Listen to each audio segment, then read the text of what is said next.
Good morning, you're here at Prime Composites at Arundel on the Gold Coast, and this morning we're going to show you how to change a windscreen wiper blade refill. Now we all know that the best way to do something is to pay somebody else to do it, but because you're a tight ass, you're watching this video and you want to know how to do it right.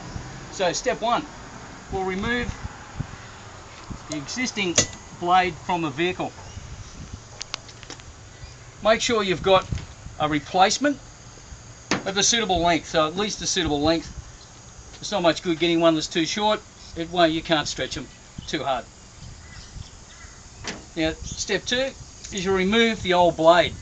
Now as we took that one off, we need to note which way it came off and mark the bottom. Now we previously put a white dot there to mark the bottom. That's important because that's the end that the refill needs to go in. You need to make sure you've got the right width refill. There's two basic sizes, there's 6mm and there's 8mm. It's unlikely that you'll have something that's different. If you do, you'll need to deal with that. Now this is what we're showing is how to change a refill on a bridge type wiper blade. A lot of cars have still got them. Many are coming out with the European type rubbers, but there's still lots of these around. You'll need to know how to do this properly. Now it needs to start on the end with a white dot, which is going to be on the bottom of the screen. So as the wiper blade moves, it's going to have the least amount of movement. It's only going to move this far. You put it on, if the clipper's on this end, it's going to move much further and have a greater risk of coming out of the jaw. So you just feed it through the jaws,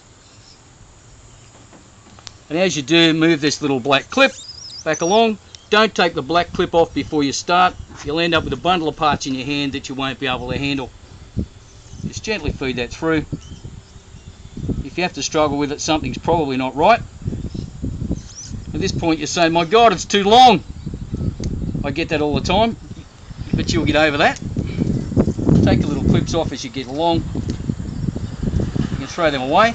As you get to the end of the jaws, there's a little recess here which the jaws will fit into once you've pulled it into place. Now once that's there like that, these little wire rails along the side have little marks in them which you can break off. They're intended to snap off.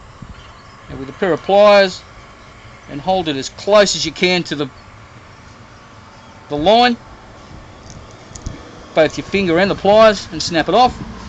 Do the same the other side.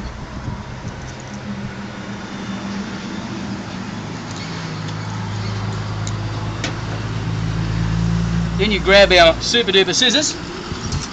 You don't need to buy a $90 pair of scissors to do this. And you cut that off evenly at the end. There you have it, a refill changed. Doesn't take long, and you've done it properly. Now I'll put that back in there. Note, the bit that's actually holding the blade into the jaws is at the bottom. There, so when it operates, it's only going to move that distance, not that distance. Now another hint is clean your windscreen before you drive away. Otherwise, if you've got a lot of rubbish on there, you're going to damage or potentially damage your windscreen wiper blade that you've just changed, and you're back to square one. And that's it for this morning. Thank you very much for watching.